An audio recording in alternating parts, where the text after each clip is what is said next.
Hello and welcome to my YouTube channel. My name is Clive and you're watching Just Clive, first installment of 2020.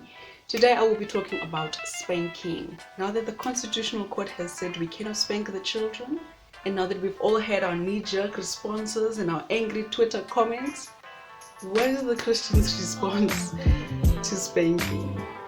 Let's not waste any more time and jump into it.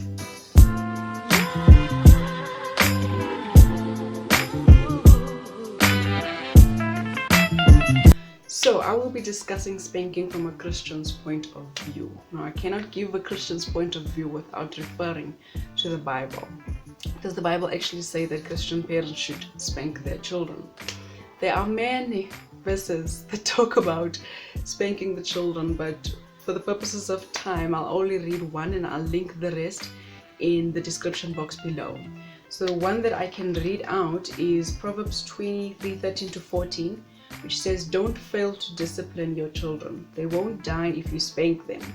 Physical discipline may well save them from death." Right? So that is just one of many Bible verses that instructs Christian parents to spank their children. And as with many other things in the Bible, it doesn't just instruct us to do something without giving us some sort of guidance, as to how to go about doing this. And the first guidance that I'd like to look at, that the scripture provides in terms of spanking, is the consequences of not spanking your children. The most common Bible verse that gets thrown around when it comes to spanking is, "Spare the rod, spoil the child." And in that verse, I believe the Lord is giving us a consequence of not spanking, that if you don't spank, you will be spoiling your child. So I'll be looking at one example of a parent in scripture that consistently did not discipline his child, and we can see for ourselves, kind of determine if we think that these children are indeed spoiled. And the parent that I'll be looking at today is David. The course of events leading up or entailing the lack of discipline and the results in the children spans over 7 chapters. So I'm not going to read that on screen, but I will link it in the description. It's found in 2 Samuel 13 to about 19. But just to summarize those 7 chapters, what had happened was David had a child, right? Tamar. Tamar was raped by her stepbrother Amnon. What did David do when he found out one of his children raped his other child? Nothing. Okay? Tamar's brother, Absalom, her brother from the same mother, Absalom, then killed Amnon to avenge his sister. What did David do when he found out one of his children killed his other children? Nothing. Okay? Same son, Absalom, tried to take over David's kingdom. What did David do? Nothing. That same son, Absalom, raped 10 of David's concubines on the roof of the palace. What did David do? Nothing. Right? That same son, Absalom, then tried to go to war against David and David's army, David being his father. What did David tell the commander of his army? "Be gentle with the young Absalom for my sake." So after seeing his son murder and rape and commit treason, David's response still was to tell his army, "Oh, please don't hurt Absalom. Bring him home. Oh, my child." Come on now. I'm not a psychologist, but it seems to me like David's children had some behavioral issues, They didn't know, They didn't know that some things you cannot have. Instead, their general behavior seemed to be that if I want something, I will get it, and I will get it now.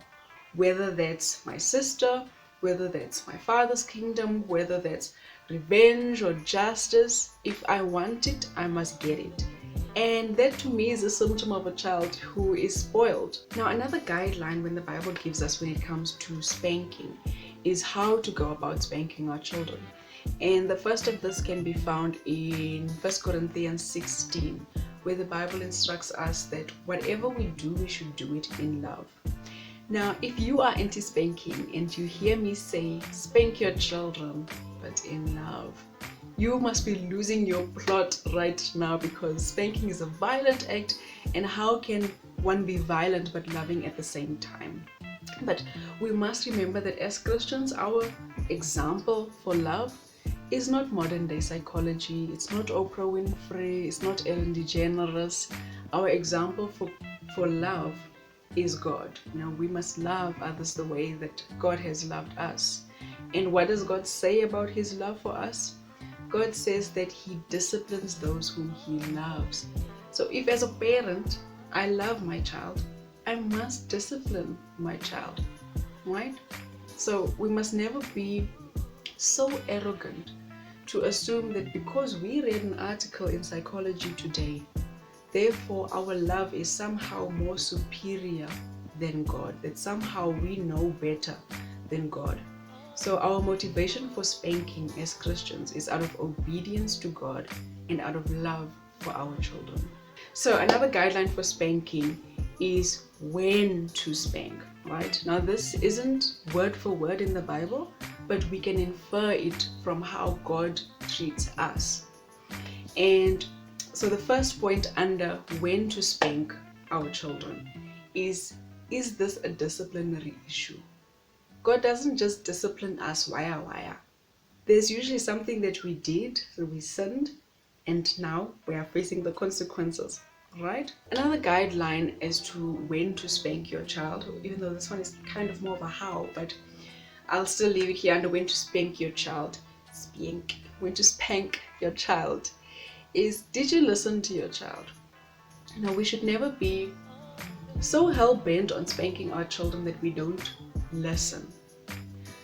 An example that I can give is, if your child steals money from your wallet, ask them, why did they steal money from your wallet?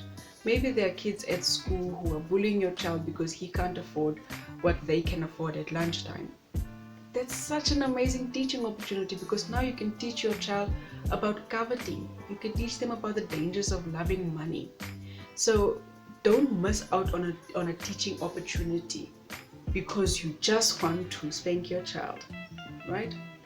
Another helpful hint when it comes to when to spank your child is to ask yourself whether spanking will actually correct the behavior.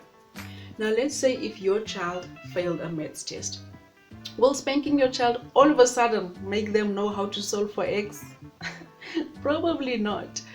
All spanking your child for failing will do is result in a child that is scared to fail in front of you, that is scared to ask for help.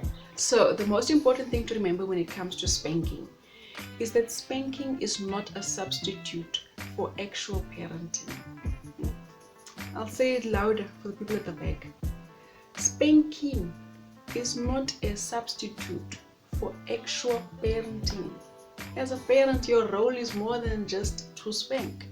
You are supposed to love and nourish and protect and provide and care for and teach actual life lessons and lead by example. It's not just about disciplining your child. If parenting was a tree, then spanking is a stem connected to the branch that is discipline, right? And we all know people who were raised by parents like that. Some of you may have been raised by parents like that, whose parenting style consisted of spanking. They saw everything that you did as an opportunity to spank you. And that's not right. And we can see that it's not right based on how God treats us. I mean, if I look at my life, I give God a million new reasons to discipline me every single day. But he doesn't treat me like my sins deserve. And that should tell us how we should view discipline in regards to our children. So what's your view on spanking? Were you spanked as a child?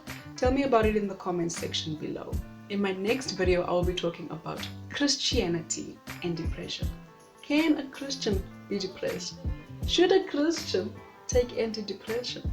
If this sounds like something that you'll be interested in, hit the notification bell, subscribe if you liked it, and I will see you in my next video.